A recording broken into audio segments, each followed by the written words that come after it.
Doing this one thing can save your life. How many people have ruined their lives, lost their homes, their families, their health, gone to prison because they failed to think about the consequences?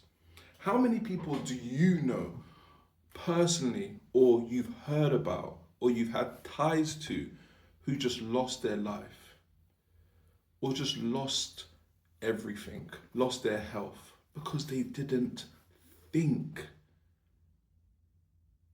It is very powerful to think before you make a decision that can impact your life or others' lives in a split second.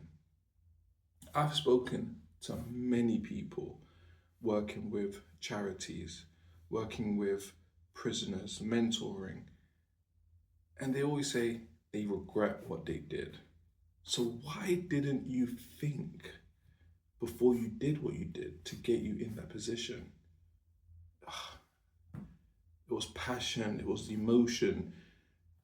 This is why it's so important to breathe, take a moment, and think. Think to yourself, what are the consequences? If I do this, what is the worst case scenario? What can happen to me? Whose lives am I impacting? Am I impacting my own life? Is it actually worth it? Does the consequence actually match what I'm doing? And 10 times out of 10, it doesn't.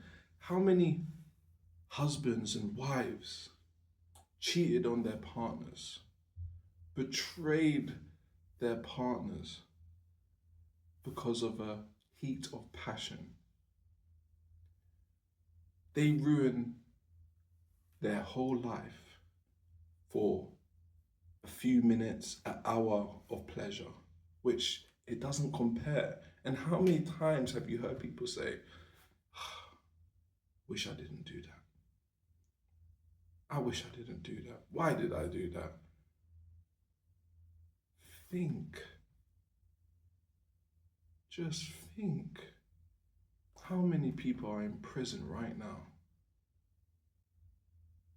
And if they only thought to themselves, damn, is this even worth it?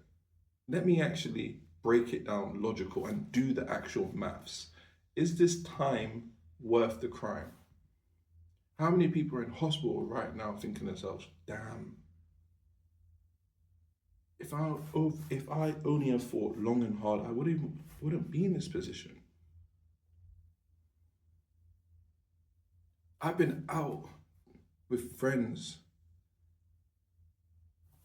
and we've had a few drinks and they're saying, oh, I'm driving. No, you're not. You're not driving. Let's take a cab.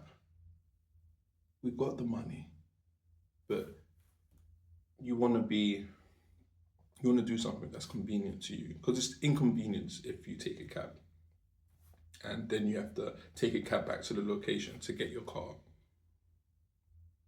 First of all, if you knew you was going to drink, you should have took a cab anyway. Second of all, think what would happen if someone just ran across the road. It wasn't your fault and you hit them. They're going to breathalyze you. And then you're going to be charged with death of dangerous driving, even though it wasn't your fault. So there are so many negative consequences in which you can avoid by spending an extra 20, 30 pounds. Think. Please, men, women, boys, girls, think before you do something stupid. Because there's a lot of people in the grave, doing bad in life, on the streets, in prison, in the hospital, because they didn't think. Think.